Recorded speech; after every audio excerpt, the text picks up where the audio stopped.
Aïe aïe aïe, impossible n'est pas vrai. En direct de Noisy-le-Sec. Et là, je suis avec un ami, un footballeur, un journaliste, un conférencier, Hassoun Camara. Merci Hassoun. Un plaisir Momo, vraiment. Très heureux d'être là. Et puis franchement, c'est un réel plaisir vraiment de connecter avec toi et de pouvoir amorcer une discussion qu'on a voulu faire depuis longtemps. Et pour ça, j'en suis très heureux. Vraiment. Je t'ai retrouvé tout à l'heure avec beaucoup d'émotions. Ouais, c'est vrai. 100%. Quand je reviens à Noisy, c'est souvent sur des laps de temps très courts. Et puis c'est dur de retrouver tout le monde, d'avoir le temps de reconnecter avec tout le monde. Et pour le coup, cette fois-ci, j'ai l'impression que tout le monde arrivait au compte-gouttes au fur et à mesure et qu'on s'est tous retrouvés en fait. Les anciens entraîneurs, anciens coachs, dirigeants, anciens dirigeants que j'ai eu à 10 ans, quand j'avais 10 ans. Incroyable. Ils sont là, Houssine, etc. Et puis bah, tu te remémores le temps et les belles anecdotes passées. Et c'était juste incroyable. Vraiment un super moment de gratitude, là, vraiment. En fouillant un petit peu chez moi, Montre-moi ce que tu as ouais, trouvé j'ai retrouvé des photos qui datent de 20 ans. Vraiment? 20 ans, ouais, il y a 20 ans. On est en 2024, c'était en 2004 Hassoun. Oh Incroyable. Incroyable. Franchement, je vois la troupe là, c'est que des bons souvenirs. Bah, je te vois en mode… T'imagines, il y a 20 ans Hassoun, ça, Ouais. impressionnant. C'est vraiment incroyable. Puis tu vois tous ceux avec qui tu as passé ta jeunesse à jouer au foot, à passer des bons moments. Puis ça dépasse le cadre du foot, c'est vraiment le… Ah, celle-là, Elle est magnifique celle-là. Boys Band. Le Boys Band de Noisy. Et puis c'est ça, c'est incroyable. Parce que ça dépasse le cadre du foot, Ouais, c'est vraiment des moments de vie partagés. Et c'est des souvenirs impérissables. J'ai eu la chance de vivre du bon temps en fait en amateur. Aussi dans le monde professionnel, et j'ai comme l'impression que les moments humains chez les amateurs, mais c'est ce qui emporte le plus en fait. C'est ce qui me manque peut-être le plus, ce qui m'a manqué le plus. Et c'est des moments peut-être peut-être les meilleurs moments que j'ai vécu finalement dans toute ma carrière. Donc quand je revois ces photos, c'est juste incroyable. Ah, c'est fou, hein?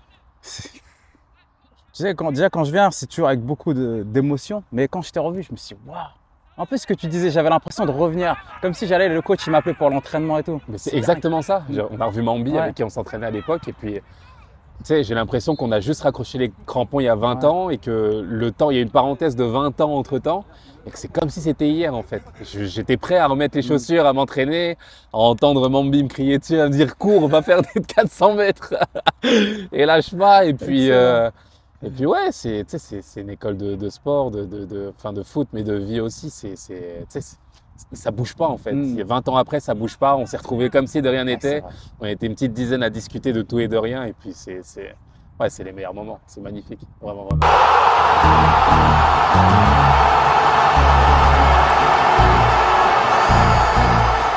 For the Rapids, the corner kick is delivered. The heads go up and it's Clint Irwin at the back post. It's still wandering around and it's into the back of the net. And Clint Irwin, you've got to say, came for that, didn't make it count.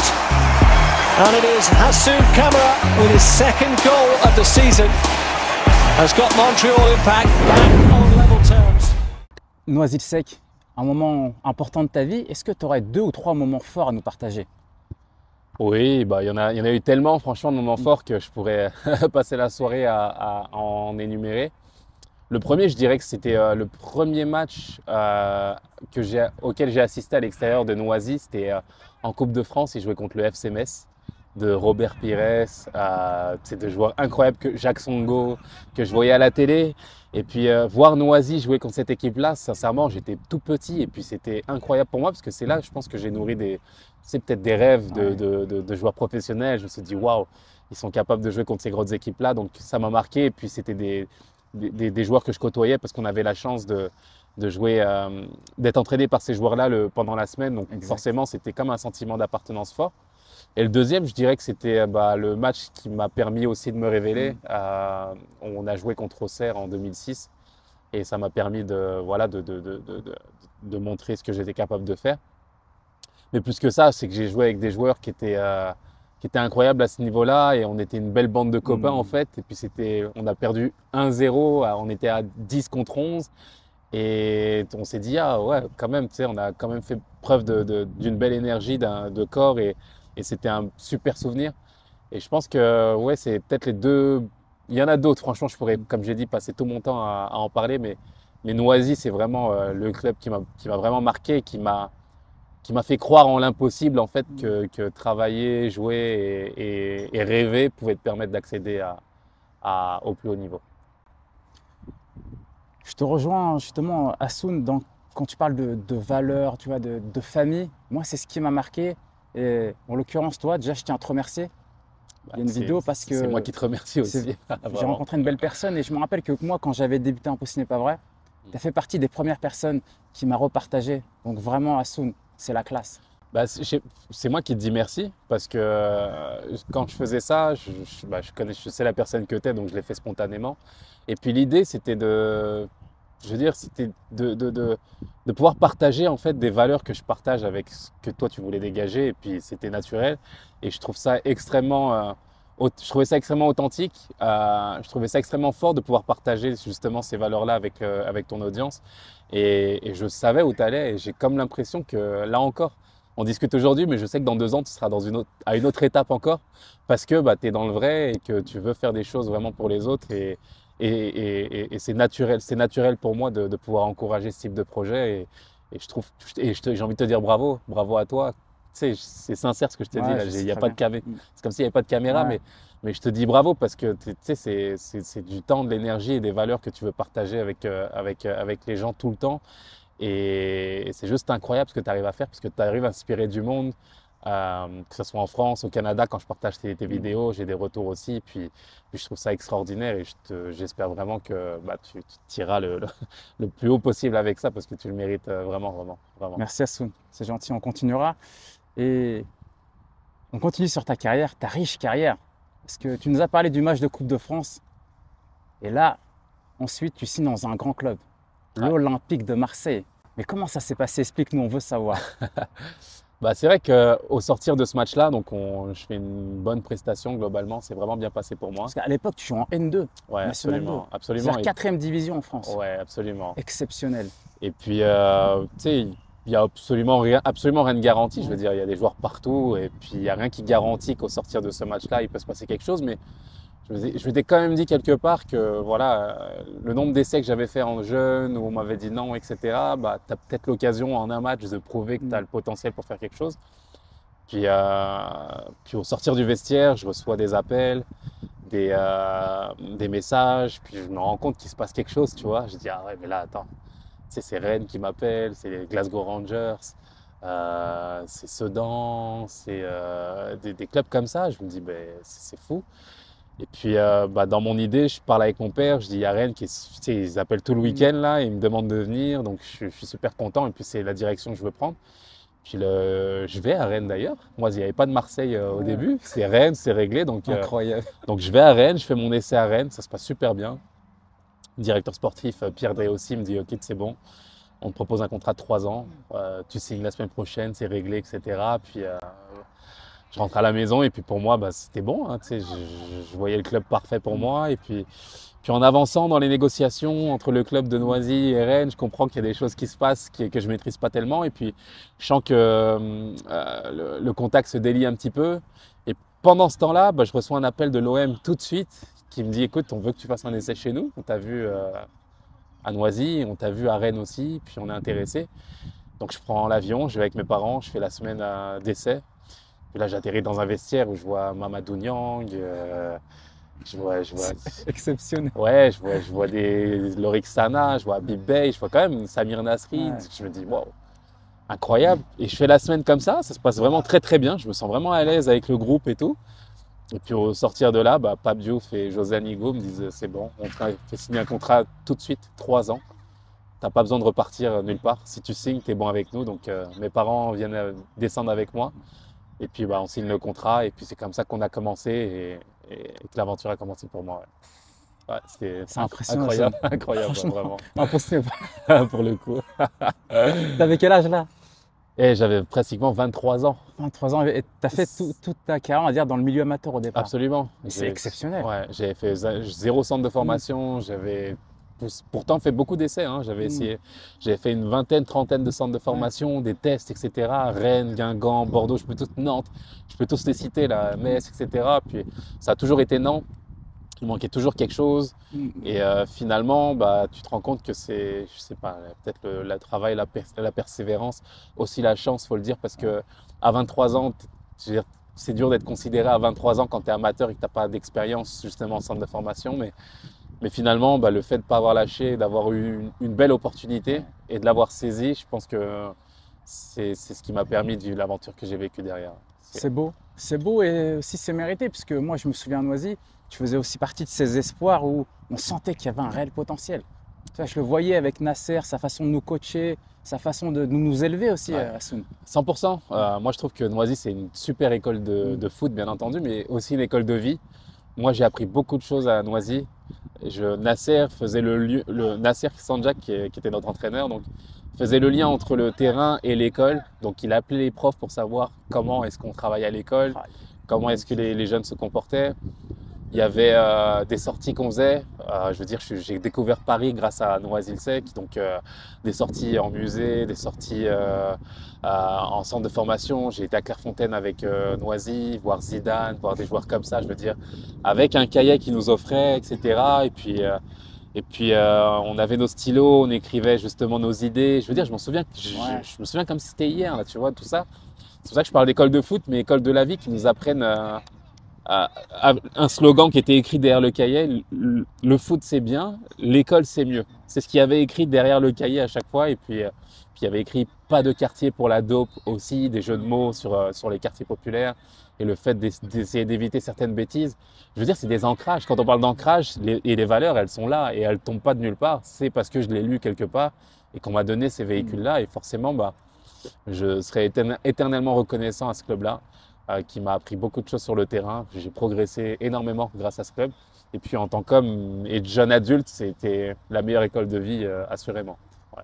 Et justement, si je fais le lien par rapport à la suite de ta carrière, tu penses que ces années que tu as passées à Noisy, ils ont été bénéfiques tout le long de ta carrière, même professionnelle par la suite?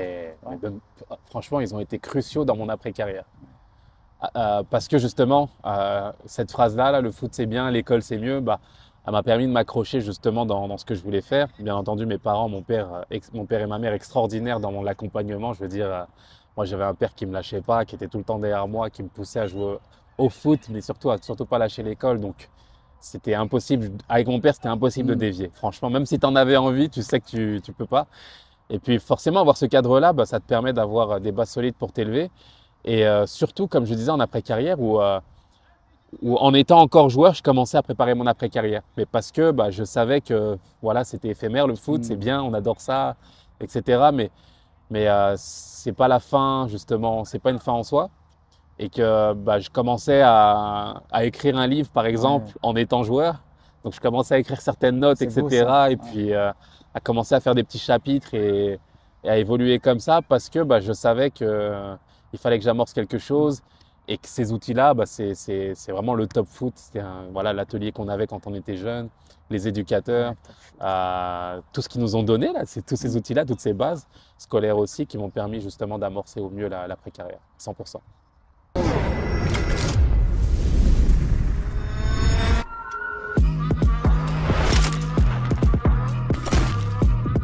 Marseille, le grand Olympique de Marseille, donc tu arrives là-bas.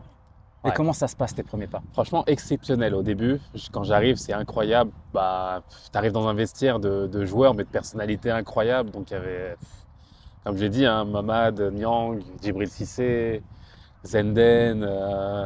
Je veux dire, je tombe dans un vestiaire de grands joueurs. Ribéry, Nasri. Et donc, je me dis en arrivant, je sais pas si est-ce que l'entraîneur va me compter sur moi tout de suite parce que c'est quand même la grosse équipe française, etc. Est-ce qu'il ne faut pas que je pense peut-être tout de suite à un prêt pour pouvoir revenir après par la suite? Puis je reste justement dans la préparation, ça se passe vraiment bien, j'absorbe bien l'entraînement physiquement et tout. Et puis on joue un dernier match amical contre Lille de Claude Puel qui se passe super bien vraiment pour moi. Genre, je crois que je me révèle vraiment à ce match-là. Puis on rentre à la commanderie le lundi et là, Albert Raymond vient me voir. Donc il fait une réunion d'équipe dans le vestiaire et il dit tout le monde au terrain sauf Hassoun. Je dis, bon, je sais pas ce qui va me dire. Là. Ouais. Et donc tout le monde sort, je reste dans le vestiaire, il me dit Hassoun, je t'ai vu en préparation. Sincèrement, j'étais sceptique au début. parce que c'était Jean Fernandez avec qui j'avais signé à la base, puis qui est parti en intersaison entre-temps. Mais Albert, il reprend l'équipe, puis il me dit, j'étais sceptique au début, mais écoute, tu as toutes les qualités pour être un joueur de l'Olympique de Marseille. Ce que j'ai vu hier, ce que tu as fait hier là sur le côté droit, c'est ça que je veux de toi. Et sincèrement, tu m'as convaincu. Donc tu restes avec nous, et puis je compte sur toi, etc. Et c'est parti, tu es avec nous dans le groupe et tout. Puis je dis, waouh, Fabuleux. c'est fou. Et donc dans le groupe tout le temps, Coupe d'Europe avec l'équipe, il m'emmène, il laisse d'autres joueurs à côté, mais moi il m'emmène dans le groupe. Championnat tout le temps dans le groupe avec l'équipe, ça se passe vraiment bien. Puis hop, premier match de coupe, on joue contre Montpellier. Hassoun, tu joues titulaire aujourd'hui, je te mets avec l'équipe et je te mets toi. Puis je dis waouh, je commence à jouer. Puis il y a Franck Ribéry qui vient me dire, il me dit Hassoun, regarde, c'est ton premier match, j'ai connu ça, mais on est tous avec toi, on va t'aider, etc. Puis là, j'ai toute l'équipe avec moi, c'était incroyable. Et Franck fait l'engagement, il tac, premier ballon, il me le donne à moi tout de suite dans le jeu pour me mettre dedans. Et il m'a dit regarde, on est avec toi. Et puis ça m'a mis en confiance. On gagne 1-0 et on gagne 2-1 pardon, et ça se passe vraiment bien. Et de là, bah, je me dis ok, bah, ça va être justement l'idée de grandir. Mais j'étais dans le paradoxe d'être dans un grand club dans le groupe. Et finalement, mes minutes de jeu étaient super limitées parce que bah, le titulaire, c'est Habib Beye, capitaine. Et forcément, c'était compliqué pour moi d'avoir du temps de jeu. Donc je fais l'année comme ça. Et puis on continue 1 an et demi, puis Albert reste pas. C'est Guéret qui vient. Puis là, je me dis, ah bah l'entraîneur a changé. Peut-être que les choses vont évoluer, etc. Donc pareil, il revient dans le vestiaire, il dit, moi c'est simple, tout est à plat. Tout le monde repart à zéro, il n'y a pas de statut. Et Guéret, grosse personnalité. Donc je me dis, ok, grosse opportunité de repartir. Et donc il me fait jouer, match amical, premier match amical. Il me dit, moi je te mets à droite, etc. Puis il met une équipe incroyable. C'était Bolo Zenden à gauche du Barça, il venait d'arriver. Moi il me met à droite. Dans l'axe, il y avait César et Sivelli. Milieu de terrain, Oruma avec Nasri. À gauche Ribéry, à droite Mamad. Et Djibril Cissé en 9. Et c'est ça l'équipe. Et en faisant cette équipe-là, on fait le match. Ça se passe super bien pour moi. Donc je prends l'avion, je vais en week-end à Noisy. Puis là, je vais au bureau de tabac à côté. Là. J'achète le journal de l'équipe. Puis je regarde ce que dit le coach. Toute la France attend Guéret, qu'est-ce qui se passe, etc. Et il dit, il n'y a qu'un seul joueur qui s'est démarqué pour moi, c'est Hassoun Camara, que je ne connaissais pas. Et je lis ça dans le journal. Je me dis, ah, c'est bon, c'est réglé, etc. Et tout, nanana. Puis tout le monde à Noisy vient me voir. Il me dit, oh Guéret, ce qu'il a dit sur toi, etc. Et c'était top parce que j'avais fait vraiment un bon match. Puis je reviens, il me dit ouais c'est bon, on repart, t'es avec nous. Donc il me remet dans le groupe, tout se passe bien, etc. Puis pareil, je range mon frein mais je joue pas, il me fait pas rentrer. Et là c'était beaucoup plus de frustration qu'avec Albert parce que pour moi ça y est, j'étais dedans et puis je voulais jouer plus, je voulais être sur le terrain tout le temps. Mais c'était pas possible parce que tu avais quand même aussi de la concurrence. Et puis je vais le voir dans son bureau et il me dit regarde Hassoun, il y a des choses que je maîtrise pas non plus à l'OM. Il y a des choses, si c'était moi tu jouerais, mais il y a des choses que je contrôle pas non plus. Donc voilà, tu dois faire les choix que tu dois faire. Puis je dis, bah ok, bah, je vais choisir autre chose. Puis j'avais fait un super match contre Bastia et c'est eux qui disent, non, ce gars-là, on le veut. Et donc c'est comme ça que je signe à Bastia et que j'évolue par la suite et que je vais faire 2 ans et demi à Bastia par la suite. Mais l'OM a été une super école d'apprentissage. J'ai vécu des moments exceptionnels, vraiment humains. C'était incroyable, c'était vraiment incroyable d'être dans un grand club comme ça. Mais il fallait que je joue, il fallait que je me lance, il fallait que je lance réellement ma carrière. Et je pense que Bastia, c'était le bon cheminement pour ça. Bravo à toi déjà.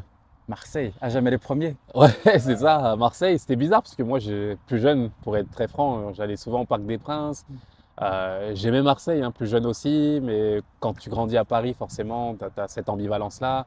Et puis mon père est fan de l'OM, il m'a amené les maillots de Marseille aussi. Je portais aussi des maillots de Marseille aussi, donc j'étais pas dans le supporterisme classique. C'est ce qui faisait que ça me collait. Et puis et c'est ce qui fait que je suis extrêmement fier d'avoir vêtu les couleurs de l'OM parce que pour moi, c'était incroyable. Et en même temps, tu sais ce que disaient les gens avant que je vive l'expérience moi-même, porter le maillot de l'OM, c'est lourd. T'es pas le même joueur en fait. La pression qu'il y a sur toi, c'est juste incroyable. Tu sais que la France entière te regarde.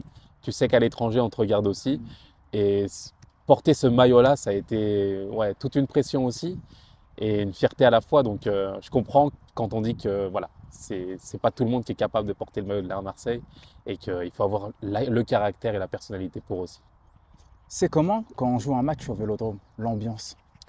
Bah, quand tu rentres, c'est simple, c'est incroyable. Moi, c'est même pas le Vélodrome. Le Vélodrome, c'est Ouais. incroyable, c'est extraordinaire, il n'y a pas de problème. Ce qui m'a marqué le plus, c'est la sortie, en fait, quand on sortait de l'hôtel, le César, par exemple, à la mise au vert, et qu'on traversait la ville pour aller au Vélodrome. Et que tu arrivais en bus, justement, à l'entrée du Vélodrome, à tous les fans qui viennent et qui, tu sens la ferveur populaire, c'est juste incroyable. Dans le bus, escorté par la police et tout, tu te dis, mais je suis où là? Marseille, c'est quelque chose. Franchement, c'est incroyable. La ferveur, elle est incroyable. C'est un club mythique. En termes de popularité, c'est un club exceptionnel. Et je te dis, en fait, il faut le vivre pour le croire, faut le sentir. Et je suis content d'avoir vécu ces émotions-là. Pour moi, ouais, avec Paris, bien entendu, c'est dur de comparer à chaque Bien fois. sûr. Mais en termes de popularité, c'est quand même le club incroyable, numéro Ouais. un, là. Vraiment, vraiment. On peut dire que Marseille, ça t'a quand même apporté une grosse expérience du très haut Ouais. niveau pour la Ouais, suite. 100%. J'ai appris énormément. J'ai appris comment travailler parce que c'est sûr, j'en ai parlé avec le président Lounis Sanjak Mm. de Noisy il y a quelques minutes. Et puis ce que je lui disais, tu sais, c'est pas le terrain qui me causait le plus de difficultés. J'étais bien sur le terrain, j'ai montré que j'avais le potentiel et les qualités. C'est même pas un problème. Mais c'est plus dans la méthodologie de travail. J'ai dû apprendre sur le tard. J'ai jamais fait de centre de formation. Puis du jour au lendemain, je me retrouve avec le plus grand club français en fait, Mm. avec des gars qui, tu sais, qui sont passés par le Ouais. Barça, ils sont passés par Liverpool, ils sont passés par des centres de formation aussi qui leur permettent d'avoir les outils de travail. Moi j'étais écolier, moi, pendant 23 ans, et j'allais à Noisy pour m'entraîner, mais je ne sais pas comment manger. C'est Je quoi sais pas ce l'histoire? qui... Tu comprends ce que je veux dire? Incroyable. Le paradoxe, c'était ça, c'était que on avait en préparation, par exemple, 3 entraînements par jour. On avait le footing à 6 h du matin. Je sortais du footing, je me dis, mais comment je fais? Est-ce qu'il faut que je mange, moi, après? Parce que j'ai entraînement à 9 h encore. Et qu'est-ce qu'il faut que je mange? Est-ce que si je bois un chocolat chaud, est-ce que c'est bien pour moi? Est-ce que j'ai droit au croissant que je prends d'habitude? Tu comprends? C'est ça qui est dur. C'est tout ce qu'il y a autour du terrain qui est extrêmement difficile et qui te permet d'être performant tout le temps et régulièrement. Et il fallait que je l'apprenne. Est-ce qu'il fallait que je fasse la sieste si je la faisais? Est-ce qu'il fallait que je la fasse seulement 1 heure ou pendant 3 heures après le repas? Parce qu'après, j'avais entraînement à 5 heures aussi. Et puis, tu sais, toutes ces habitudes-là étaient extrêmement difficiles. Et je pense que c'est plus ça qui était une source de difficulté qu'autre chose, là, vraiment, vraiment, vraiment. Marseille, après direction Bastia. Ouais. Ouais. Tu peux nous en dire un peu plus? Ouais, absolument. Je trouvais qu'il fallait que je joue, absolument, et que je sois au contact du haut niveau régulièrement. Et donc pour moi, c'était le choix logique. J'avais montré mes qualités à cette équipe-là. Et puis j'arrive, ça se passe bien au début. Il fallait de l'adaptation, etc. Mais globalement, j'ai joué mes premières minutes, j'ai joué mes premiers matchs, mes premières titularisations, premier but aussi. Je marquais en tant que défenseur. Je mettais des doublés des fois dans le derby contre Ajaccio, etc. Puis tu sais, c'était nouveau. Furiani, c'est quand même aussi en termes de ferveur, c'est quelque chose. Et vraiment, je passe un an avec Bernard Casoni, qui était le premier coach. Exact. Ensuite, il part. Et puis là, il y a quelques changements de coach avec Farouk Hadzibedji qui vient. Je me fais une fracture du métatarse aussi. À ce niveau-là, là, ça a été difficile la deuxième année. Fait que je revienne en forme, etc. Puis je reçois une opportunité aux Émirats Arabes Unis. Et c'est Sabri Lamouchi, avec qui j'étais à Marseille, qui me dit, écoute, Hassoun, j'ai un projet au Qatar. Et ils sont OK pour te prendre. Donc, tu as juste la condition sine qua non, c'est que tu arrives libre. Donc, tu dois résilier ton contrat et puis partir. Puis je réfléchis un petit peu, je ne sais pas si c'est la bonne opportunité. Puis finalement, je me dis, OK, j'ai confiance en Sabri. J'ai vraiment l'idée en plus d'aller là-bas. Je me dis, ça peut être sportivement intéressant, financièrement très intéressant. Puis je me dis, OK, d'où je viens, il y a des choses qui sont difficiles à refuser. Donc, je résilie mon contrat. Je m'en vais là-bas, puis je commence les entraînements avec Laurent Banide. Et puis au bout de 3 semaines, je me dis, attends, là, je me suis entraîné, mais j'ai toujours pas signé mon contrat, donc je vais voir les dirigeants. Puis là, ils me disent, écoute, on est désolé, mais le coach il va pas rester, on peut plus signer, etc. Ouais. Puis ça va pas pouvoir se faire. Puis là, je dis, ouais, mais OK, mais moi j'ai résilié mon contrat, vous m'avez promis que ça allait être fait, puis finalement ça se fait pas. Il dit, ouais, mais on n'a pas de contrôle là-dessus, c'est comme ça. Donc du jour au lendemain, je me retrouve sans contrat en fait. Sans Impressionnant. contrat, etc. Puis là, qu'est-ce que tu fais? Tu retournes à la case départ, tu retournes à Noisy. Je suis venu m'entraîner un petit peu En ici. courte saison? Ouais, je suis venu m'entraîner. Ça, c'est dingue, hein. Ouais, j'ai rejoint l'UNFP aussi. Ouais. L'UNFP, les joueurs sans club.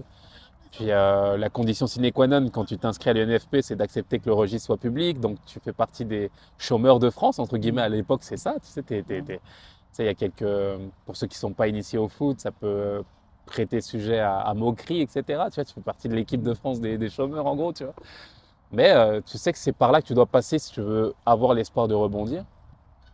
Et je me suis entraîné régulièrement avec eux. Et puis j'ai eu une opportunité justement à Chypre. Je prends l'avion, je vais pour m'entraîner là-bas, ça se passe super bien. On me propose un contrat de 2 ans. Tout est bon, j'appelle mon père, je lui dis c'est bon, je rebondis, etc. Je suis super content. Donc je reprends l'ascenseur, je reste en haut, etc. en prévenant mon père. Je descends, j'arrive à l'hôtel, au lobby. Puis là, le directeur, il me dit, ah, finalement, non, on va pas te signer, ça va pas être possible, etc. Ça va pas le faire et tout. Puis là, tu prends une deuxième claque.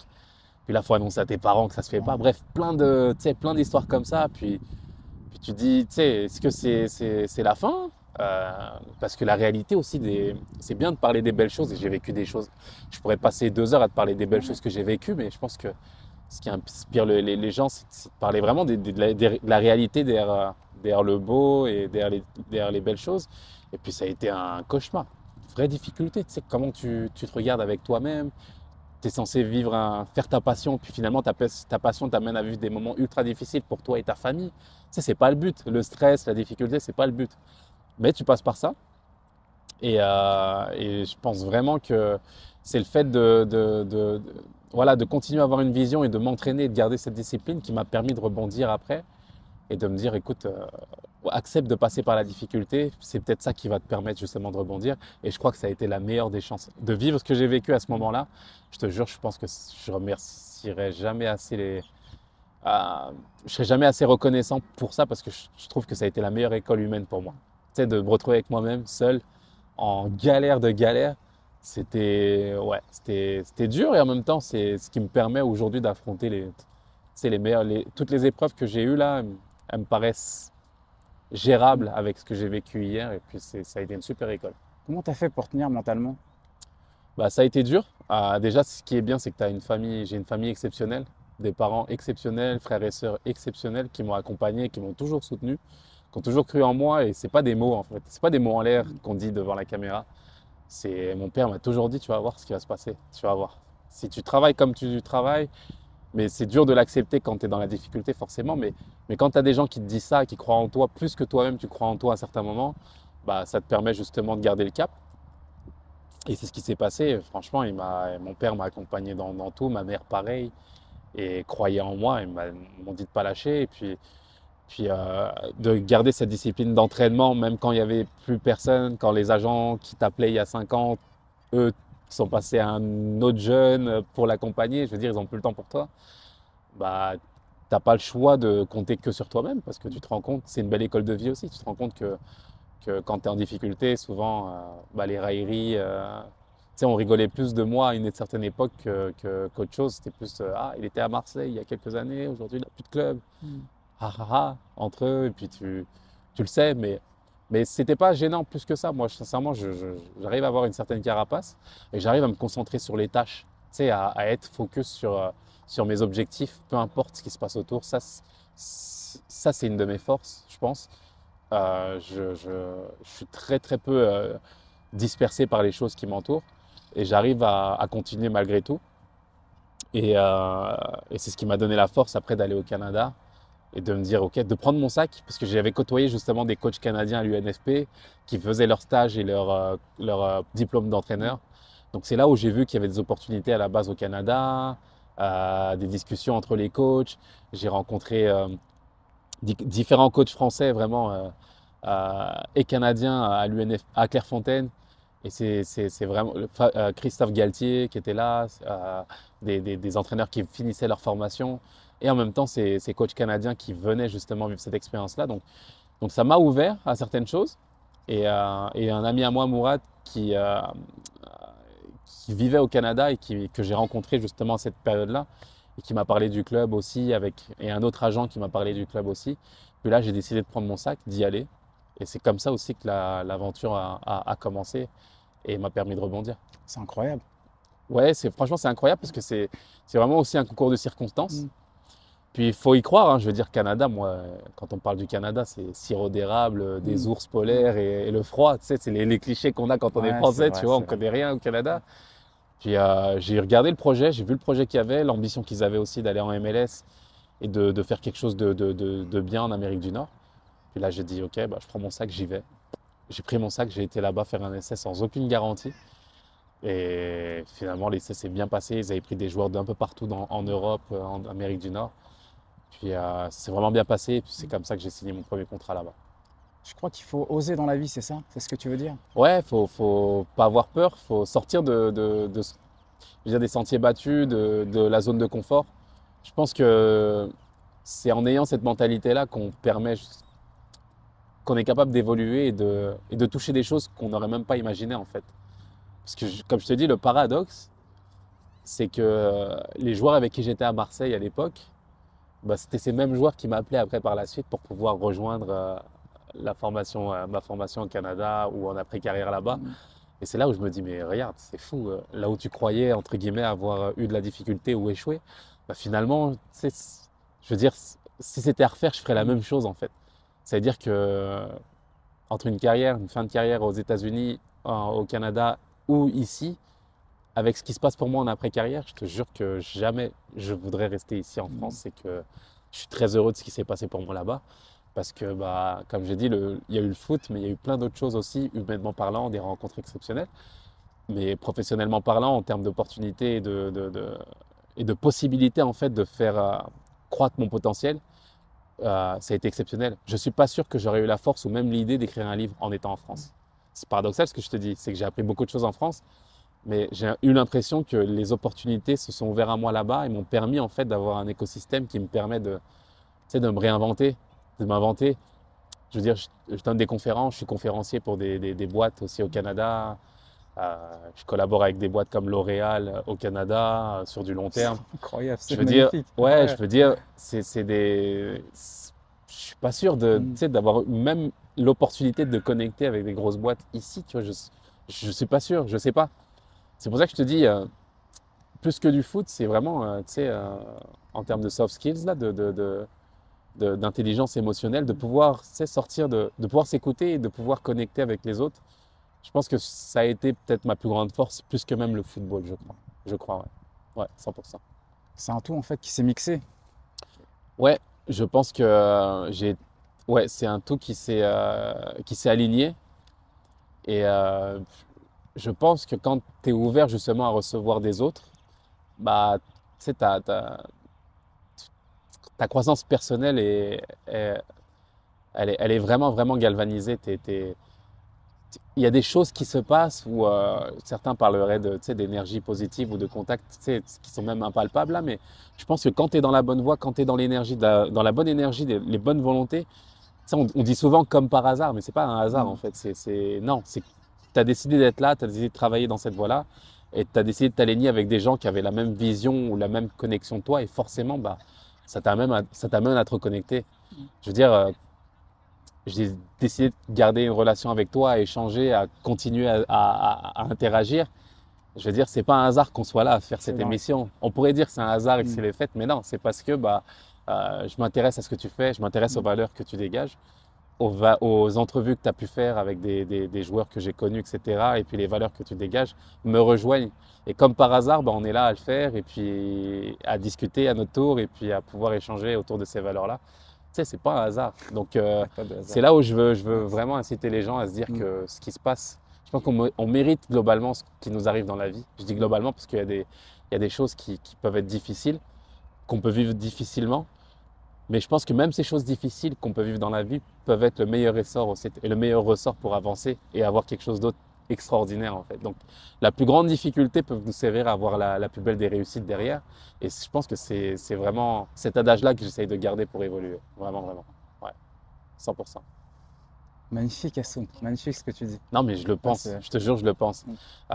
Si tu prends la vie avec philosophie, avec positivisme, je veux dire, la plus grande des catastrophes peut être la plus belle des chances, paradoxalement. C'est paradoxal là, mais dans tous les domaines. Que ça soit la perte de quelqu'un, ça peut être quelque chose d'extrêmement douloureux, d'extrêmement difficile, et finalement, tu peux vivre pour cette personne et accomplir des choses pour la personne que tu as aimée. je veux dire, tu peux l'apporter de cette façon-là. Perdre un travail, ça peut être la chose la plus difficile aussi, professionnellement parlant. Puis 5 ans après, tu rencontres cette personne, elle va te dire, mais heureusement que j'ai plus ce travail parce que je me suis réalisé ailleurs. Je veux dire, dans tous les domaines, on est capable justement de rebondir et d'avoir ces réflexes-là. Et je pense vraiment que là où il y a peut-être 20 ans, je pense que les compétences étaient le prérequis numéro un en termes de compétences. C'est vraiment, voilà, le fait d'accumuler des compétences, c'était vraiment le prérequis numéro un. Je pense qu'aujourd'hui, c'est vraiment l'agilité qui est le prérequis numéro un. C'est savoir pivoter, savoir évoluer, savoir rebondir. Je pense que si tu as cette qualité-là, tu es capable de tout faire et peu importe où. Là, franchement, tu peux vraiment rebondir avec tous les outils qu'on a aujourd'hui. Je pense qu'on est capable de faire de belles choses, 100%. On va continuer sur ta carrière, justement. Tu as quand même joué avec des grands joueurs. Nesta, en l'occurrence, avec encore d'autres grands joueurs. Ouais. Tu as gagné des championnats. Ouais. Tu peux peut-être nous partager tout ça, c'est magnifique. Hein. Ouais, franchement, c'est incroyable. Je me suis retrouvé justement, que ce soit en Europe ou en Amérique du Nord, avec la chance de côtoyer des joueurs, que ce soit sur le terrain, mais surtout dans le vestiaire, en fait, où tu apprends beaucoup. Je pense à Matteo Ferrari, à Alessandro Nesta, à Marco Di Vaio, à Didier Drogba. Je veux dire, d'être de Noisy et de se dire que j'ai pu côtoyer justement ces joueurs-là, c'est juste incroyable. Franck Ribéry, Samir Nasri. Et j'ai appris beaucoup d'eux parce que tu vois tu sais pourquoi c'est des champions en fait. Tu sais pourquoi c'est des champions, la façon dont ils s'entraînent, le mindset, le fait de ne pas avoir peur même de s'invectiver sur le terrain pour aller chercher la gagne, la culture de la gagne. Moi, je me suis engueulé plus d'une fois avec Alessandro Nesta sur un terrain. Et puis 5 minutes après, il vient te taper dans la main et te dirait c'est pour nous, c'est pour l'équipe, c'est pas personnel, etc. Mais ça peut en impressionner, ça en a impressionné. Il y a des joueurs qui n'ont pas joué parce qu'ils n'étaient pas capables justement d'absorber émotionnellement le fait de jouer avec des grands joueurs comme ça. Puis moi, je l'ai vite compris. J'ai vite compris qu'il fallait même que je lui réponde des fois, tu vois. Que je lui dise, tu sais, il faut lui dire. Et c'est là où tu montres justement ta personnalité, ton caractère. Chose que j'étais peut-être moins capable de faire à Marseille. À Marseille, tu sais, je suis resté là dans la carapace du petit joueur amateur qui rentre dans un vestiaire de grande star. Et puis répondre à un joueur, c'était beaucoup plus compliqué, tu vois. Mais par la suite, non. Et ça a été justement quand je te parlais d'école un peu plus tôt, tu sais, j'ai appris. J'ai appris aussi au niveau et ça m'a permis justement de résister à ça. Sans ça, je pense que je ne serais pas resté justement longtemps vraiment en MLS. Il y avait beaucoup de concurrence, beaucoup de joueurs aussi qui voulaient jouer. Et si tu n'es pas capable de résister à ça, tu es mort. Je veux dire, quand Drogba te demande de lui mettre le ballon, s'il dit met le ballon et que toi, tu te sens obligé de lui mettre, ben, tu es mort en fait. Il faut que tu acceptes qu'il ne soit pas content à un moment donné si tu veux jouer avec lui. Sinon, bah, tu passes pour le joueur qui va être docile, trop gentil. Tu vas lui donner un moment où lui veut tous les ballons, c'est un attaquant, c'est normal, mais des fois le jeu s'y prête pas. Et si tu n'es pas capable de faire preuve de personnalité, bah, tu te fais vite manger et tu ne restes pas au niveau. Et c'est quelque chose que j'ai appris sur le tard. J'aurais aimé le savoir à Marseille, mais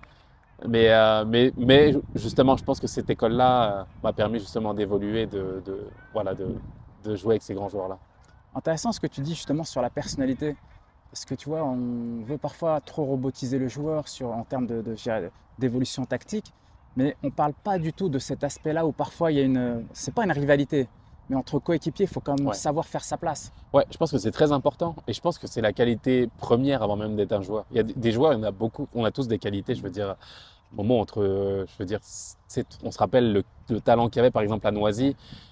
Ok, j'avais des qualités, mais il y avait des joueurs qui potentiellement parlant pouvaient atteindre le très haut niveau aussi. Donc je pense que ce qui fait la différence par la suite, bien entendu, c'est la discipline, mais quand tu atteins ce niveau-là, c'est justement de savoir t'affirmer et de montrer que tu as le caractère justement pour évoluer au plus haut niveau. Moi, à Marseille, j'ai confondu la notion d'humilité, je pense. Tu sais, je suis un garçon assez réservé, gentil, calme. Et le fait de vouloir garder ces valeurs-là dans le vestiaire, bah, ce n'est pas forcément un avantage. C'est pas forcément un avantage. Je pense qu'il faut savoir justement faire la part des choses. Quand tu arrives dans le vestiaire, il faut justement que tu montes tes dents, tes crocs et que tu montres que tu as envie plus que l'autre. Parce que à la même position, je veux dire, ton concurrent, il n'est pas content quand toi tu es sur le terrain. C'est impossible qu'il soit content de te voir jouer et lui sur le banc tranquillement, tu vois. Donc si toi, tu n'as pas ce caractère-là en échange, tu es mort. Et je pense vraiment que c'est ce qui m'a permis après d'évoluer, comme j'ai dit, de pouvoir répondre à des légendes. Tu sais, Alessandro Nesta m'a dit, tu sais, l'un de mes meilleurs amis dans le haut niveau, c'est Gattuso. Et l'un de mes pires ennemis sur le terrain, c'est Gattuso. C'est-à-dire qu'il était devant moi, et puis pour moi, c'est le mec qui devait me défendre en fait en tant que milieu défensif. C'est ma première ligne, c'est le premier défenseur. Et s'il est mal placé, je ne suis pas content. Mais pour que je puisse briller, il faut que je lui dise. Et il faut même que je l'engueule en fait. On s'embrouille, etc. sur le terrain, mais des mots, tu n'as même pas idée les mots qui se disent en italien. Mais c'est son meilleur ami aussi dans la vie, dehors, tu vois. Et c'est ça le haut niveau. C'est pouvoir justement se dire les choses, pouvoir travailler ensemble, pouvoir s'invectiver ou même s'engueuler quand il faut pour aller chercher la gagne et pouvoir être des champions. Et si tu comprends ça, bah, tu peux te classer justement dans cette catégorie de joueurs qui arrivent à allier le très haut niveau footballistique et le très haut niveau de personnalité. On continue justement avec la MLS, tu as gagné le championnat du Canada. Ouais, on a joué, j'ai gagné le championnat canadien, j'ai joué, j'ai eu la chance de marquer un début décisif à ce niveau-là, de jouer avec Alessandro Nesta à l'époque, etc. C'était beau. Et puis franchement, je suis arrivé à un moment où on ne parlait pas beaucoup de ce championnat-là.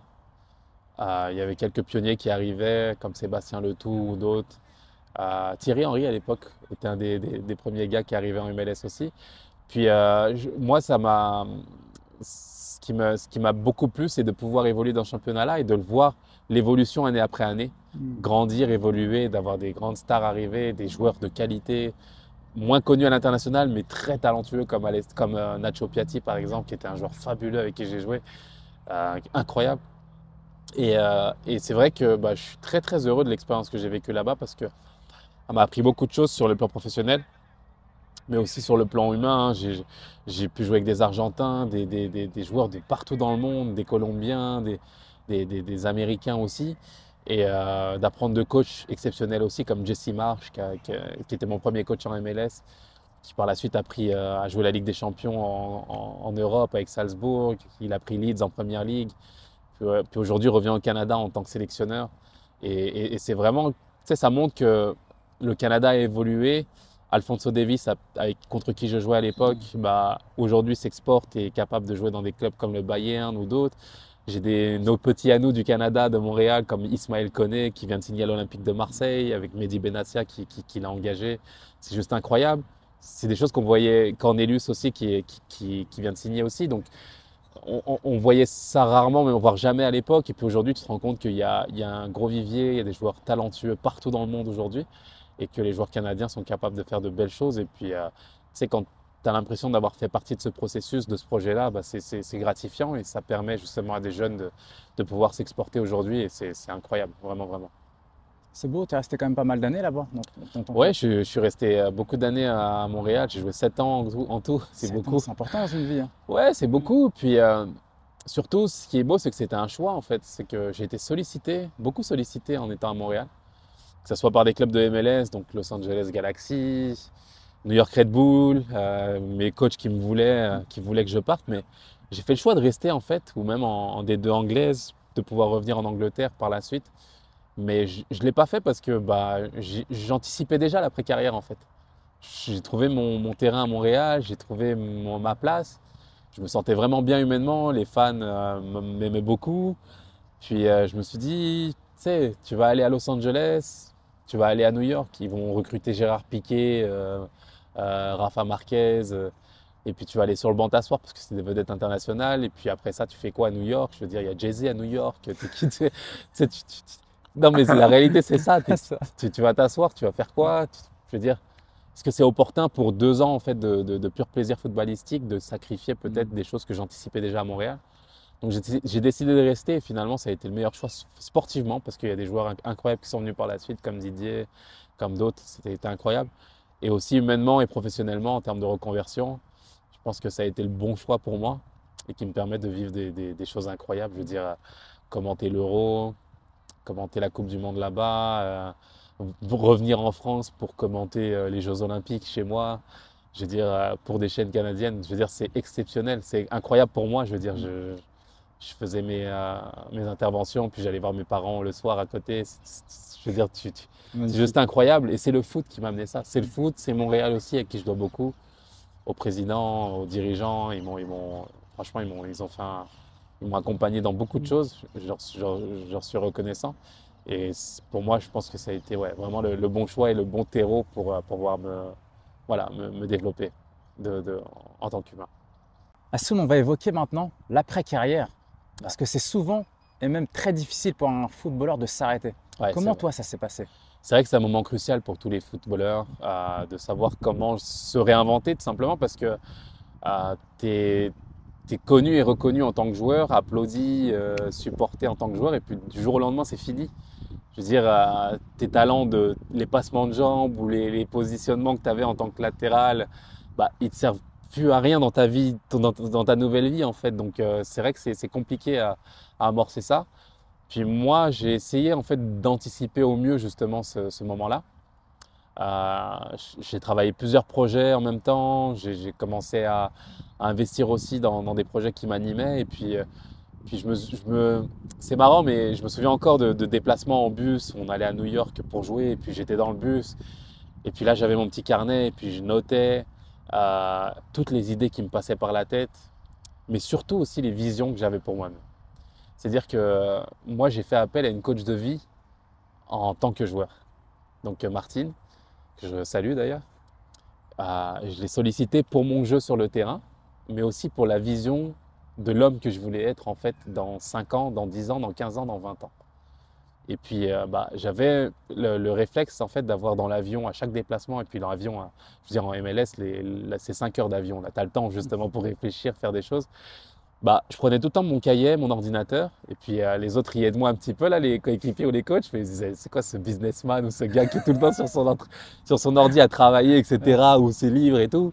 Mais j'écrivais des visions, j'écrivais des projets, je mettais en place des projets, puis après ça tenait pas, ça collait pas finalement, donc j'arrachais les pages et puis je recommençais. Et puis c'est bizarre ce que je vais dire, mais l'homme et la vision que j'avais pour moi professionnellement, je pourrais te la montrer en fait dans des pages que j'ai notées il y a 10 ans. Et qu'est-ce que je voulais faire de ma vie? Analyse sportive, travail à la télé, couvrir les plus grands événements, conférencier, inspirer les jeunes, essayer d'inspirer les gens en entreprise, etc. C'est-à-dire que tous les métiers pratiquement que je fais aujourd'hui, parce que je fais différentes choses, je les ai notées, je les ai écrites il y a 10 ans. Elles sont dans mon carnet, au crayon papier, etc. Et puis elles sont là. Et je crois vraiment à cette force-là de la vision et de l'ancrage. Je pense que quand tu écris et tu notes des choses pour toi-même, tu te parles à toi-même, je pense que c'est une force exceptionnelle qui te permet justement d'aligner les choses et les efforts pour y arriver. Après, tu y arrives pas, peu importe, mais tu es déjà dans le processus et puis je ne savais pas que j'allais arriver à ce niveau-là, franchement, que ce soit de notoriété ou de projet. Je veux dire, si on m'avait dit un jour que je serais sur un plateau à commenter les Jeux Olympiques, tu sais, pour des équipes canadiennes ou autres, ou d'aller commenter ou d'aller visionner des équipes américaines, etc., je veux dire, peut-être pas. Mais en tout cas, le processus était là et puis j'avais déjà noté ça. Donc je pense vraiment à ce travail-là. Et le fait d'aller demander de l'aide aussi à des moments cruciaux, je pense que c'est important aussi. Moi, c'était en 2015 où j'ai parlé avec Martine, ma coach de vie.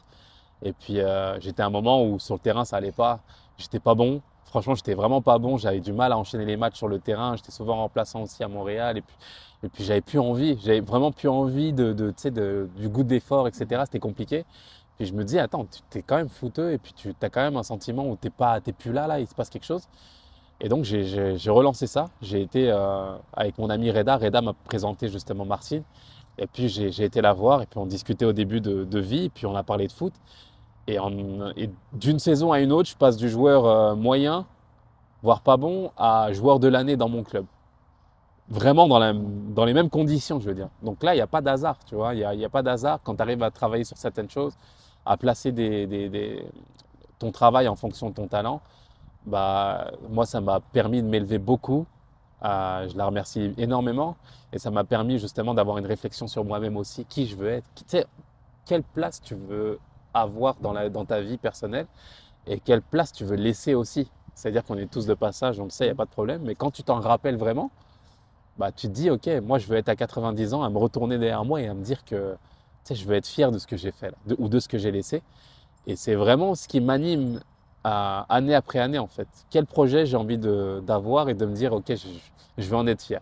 Et c'est ce qui me marque, c'est ce qui m'anime et c'est ce qui me permet de me remettre en question à chaque fois en fait et de remettre des projets à chaque fois en place et d'essayer de les réaliser. Alors il y en a qui fonctionnent très très bien, il y en a aussi qui ne fonctionnent pas. Il faut l'accepter aussi cette part-là, tu vois. Il y a des choses que tu vas lancer qui vont peut-être pas fonctionner, mais au moins bah, tu auras appris et puis ça te permettra justement de rebondir et d'évoluer. Mais si tu acceptes ça, il n'y a pas de raison en fait pour que tu n'évolues pas. Ouais, je pense aussi. Donc ça s'est fait, on va dire, par étapes. Ça a été progressif, ta Ouais, reconversion. ça a été vraiment progressif, projet par projet.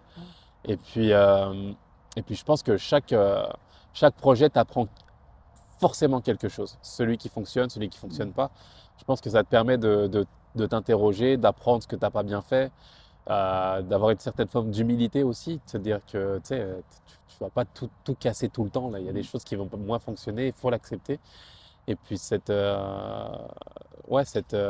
notion-là, une fois que tu l'adhères, une fois que tu adhères à ça, bah, ça te permet justement de ne plus avoir peur d'entreprendre. Tu sais, de te dire que bah, entreprendre, c'est se réaliser, c'est sentir vivant aussi, tu vois. On parlait de petite mort quand tu arrêtes le foot. Bah, je pense qu'entreprendre, c'est de sentir vivant, c'est se sentir se réaliser. Et je pense que, bah, comme tu l'as dit, comme je te l'ai dit un peu plus tôt, j'ai l'impression qu'on a vécu une bulle, une parenthèse de 20 ans en fait, et que le temps est passé super vite là, tu vois. C'est fou. Mais parce que bah, on essaye de mettre des choses en place, de se réaliser, de voyager, d'aller dans d'autres pays pour se réaliser aussi. Et je pense que c'est ça qui fait que bah, le temps passe vite et que cette notion de temps est importante pour pouvoir se réaliser et de ne pas le perdre et le gaspiller justement. Qu'est-ce que tu dirais à toute personne qui, pas forcément footballeur, hein, toute personne qui veut réaliser des choses dans sa vie, mais bah, elle va peut-être pas au bout, ou parfois elle va se freiner, ou qu'est-ce que tu pourrais dire, toi? Bah, je souhaiterais en fait de réaliser qu'on a qu'une vie, que le temps passe et que mieux vaut être la seule personne à croire en soi au milieu de 1000 personnes qui te disent t'es la meilleure, t'es le meilleur, etc. Mais je veux dire, si t'es la seule personne à pas croire en toi au milieu de tous ces gens-là, je veux dire, il y a un problème. Je préfère être la seule personne à croire en moi et avoir 1000 personnes autour de moi qui me disent t'es nul. Mais au moins, je sais que voilà, je crois en moi, j'ai envie de travailler, j'ai envie de faire les choses et puis je suis capable de traverser l'adversité. Je pense qu'on doit réaliser qu'on a le potentiel de faire des choses exceptionnelles. Ça demande des efforts, ça demande du travail, ça demande ce que les gens appellent des sacrifices. Mais quand tu fais ce que tu aimes, ce n'est pas des sacrifices. De venir t'entraîner, travailler, évoluer, pour moi, ce n'était pas des sacrifices du tout. C'est un plaisir même de pouvoir travailler et se réaliser. Et je pense qu'à partir du moment où on croit en soi, on est capable de réaliser des choses exceptionnelles. Donc, on a tous du potentiel. L'idée, c'est vraiment de le réaliser et de pouvoir mettre les outils en place pour pouvoir l'exploiter. Et c'est dommage, ce serait dommage en fait d'être la seule personne à savoir qu'on a du potentiel. Je veux dire, dans ce cas-là, si on n'a pas envie de le réaliser pour soi, bah, réalise-le pour les gens qui sont autour de toi et qui t'aiment et qui peuvent profiter aussi de ce potentiel-là. Je pense que ça peut être aussi un réel levier pour pouvoir inspirer les autres. Ouais. Hassoun, magnifique. Merci pour ton parcours inspirant. Alors, moi, merci à Franchement, toi. C'est un plaisir vraiment d'échanger euh, autour de ces valeurs-là. truc de dingue, on est revenu dans le passé, tes tout débuts jusqu'à aujourd'hui. Et moi, je suis également ton parcours, tu vois, sur Insta. En plus, c'est ça qui est bien dans les réseaux sociaux, c'est qu'on peut se retrouver. Hein. Toi, Bah, c'était perdu au 100%, moment, on s'est 100%. retrouvé. Je ton parcours, j'étais content pour toi parce que j'ai trouvé que c'était totalement mérité par rapport à la personne qui était au départ, que j'ai connue il y a 20 ans. Mm, mm. Un type exceptionnel. Bah, c'est gentil, franchement, c'est vraiment Mm, gentil. Puis, tu sais, bien sûr, il y a le football. Et puis, à mm, notre époque, on voulait tous être footballeurs. Et puis, on sait qu'il n'y a qu'un élu sur beaucoup, beaucoup, beaucoup, beaucoup de joueurs. Mais je veux dire, le football, c'est pas une fin en soi. Et j'ai pas plus réussi que toi ou que d'autres avec qui on a joué. C'est juste que j'ai eu une opportunité. Mais je veux dire, moi, voir d'autres personnes se réaliser dans d'autres projets, à construire leur famille, avoir leurs enfants ou faire des projets inspirants pour d'autres qui vont toucher une autre personne. Ta vidéo, peut-être qu'elle va toucher une personne et que tu vas changer la vie justement d'une personne par un discours ou par une entrevue que tu auras faite. Je veux dire, c'est réussir sa vie aussi et c'est la réussir de façon admirable, peut-être même plus admirable que d'être footballeur. Et je pense que c'est vraiment le message, la fierté que j'ai moi quand je vois des gens comme toi des gens comme Momo Ouattara en Suisse, Exceptionnel. d'autres joueurs, vraiment, d'autres personnes qui se réalisent vraiment, vraiment. Et pour moi, c'est une fierté de pouvoir reconnecter avec ces gens-là et de voir que ils ont avancé chacun de leur côté. C'est un vrai plaisir pour moi, vraiment, vraiment. On arrive sur la dernière question du podcast. Impossible, mais pas vrai. La spéciale. Qui souhaites-tu que j'interviewe lors du prochain podcast? Ah, c'est une Ça peut bonne être question, il y en a Qui beaucoup. tu veux, ça peut être. On peut traverser le monde, hein. Ouais. Le prochain, est-ce que je t'en cite deux? Ça Vas-y, fonctionne? tu peux, Je ouais, peux y a pas de tricher? souci, vas-y. Est-ce que tu as fait Mamadou Niang? Pas encore? Non, je l'ai pas encore fait, Marion. Ouais, Mamadou Niang, ce serait inspirant. C'est Ouais. un joueur qui m'a inspiré et qui m'a vraiment aidé aussi à mon arrivée à Marseille.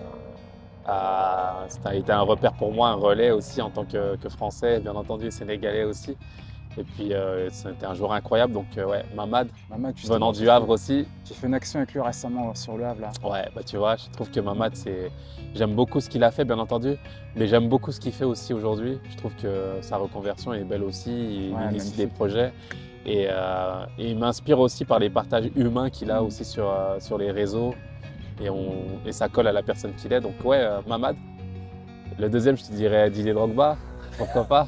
Tu m'as dit Pourquoi pas? qui sait un jour, mais Drogba c'est une personne exceptionnelle aussi et qui a vraiment les valeurs bien placées. Donc je pense que ce serait un featuring exceptionnel aussi. Hassoun, merci pour tout. Merci à toi, merci vraiment Momo, merci pour le temps et pour l'échange. Bonne continuation, Hassoun. Merci à toi, c'était un vrai plaisir. Franchement, c'était magnifique. Vraiment, vraiment, merci.